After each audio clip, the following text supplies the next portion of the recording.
Assalamualaikum warahmatullahi wabarakatuh. Bismillah, alhamdulillah, wassalatu wassalamu ala rasulillah wa ala alihi wa ashabihi wa mawalah wa ba'd.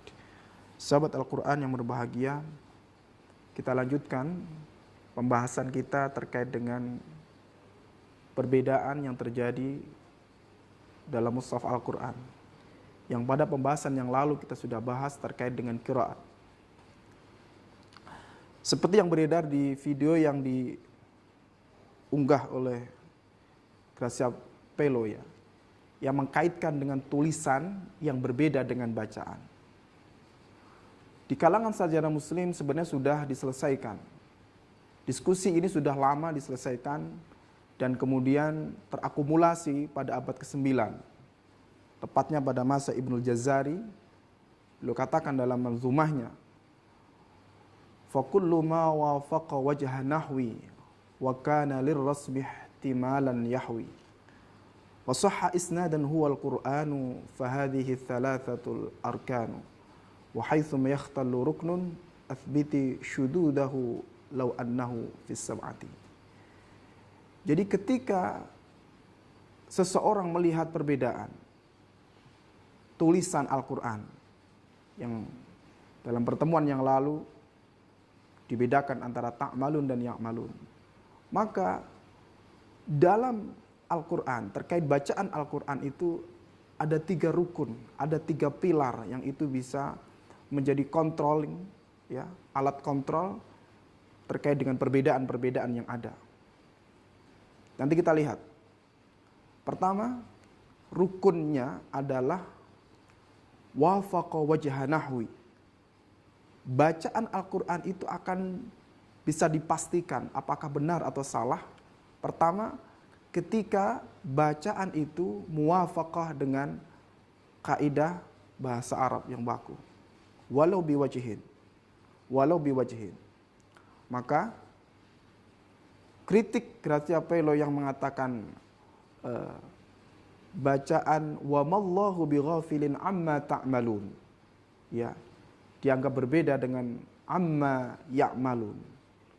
Baik itu ta'malun ataupun ya'malun, itu dua-duanya adalah muwafaqah dengan salah satu kaidah bahasa Arab yang sahih, yang fushah ya. Itu yang pertama. Jadi untuk rukun, kriteria pertama, maka perbedaan katsiran dan kabiran selesai karena muwafaqahnya terpenuhi. Kemudian yang kedua, rukunnya adalah dia harus muwafaqah, ya. Dia harus muwafaqah dengan Rasm Utsmani. Nah ini, poinnya ada di Rasm Utsmani. Gracia Pelo tidak bisa membedakan mana itu rasm, mana itu tanda baca. Jadi yang disebut rasm adalah batang tubuh huruf. Batang tubuh huruf. Ya.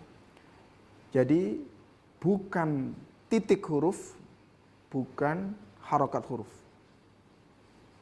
Bukan titik huruf, bukan harokat huruf.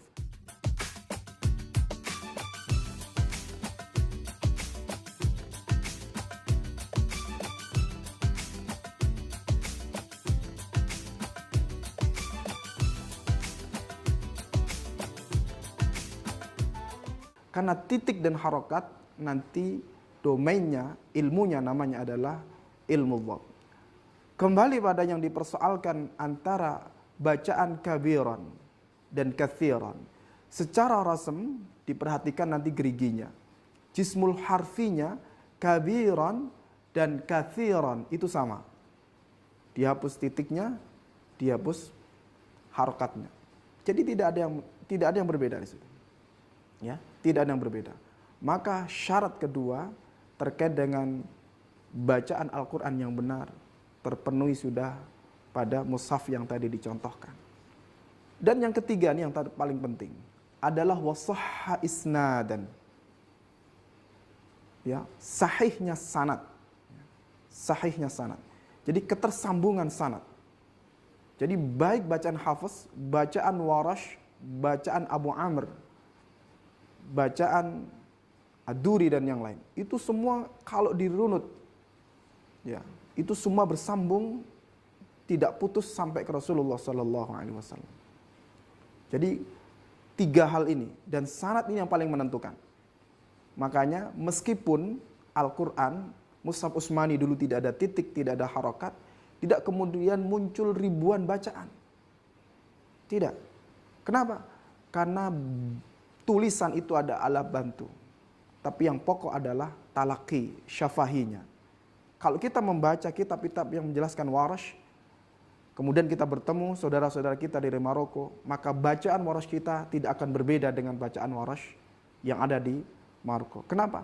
Karena faktor sahha isnadan, talakinya di dalam konteks pengajaran Al-Quran itu berjalan. Berjalan dari dulu sampai sekarang. Demikian, semoga penjelasan ini bisa menambah keyakinan kita bahwa perbedaan-perbedaan itu adalah dalam konteks yang sudah diizinkan dan ditolerir dan bersanad dari Rasulullah Sallallahu Alaihi Wasallam, bukan karena kesalahan, bukan karena kecerobohan apalagi, tetapi itu karena sudah sesuai dengan pilihan yang kemudian diizinkan oleh Rasul Sallallahu Alaihi Wasallam. Demikian, kurang lebihnya mohon maaf. Assalamualaikum warahmatullahi wabarakatuh.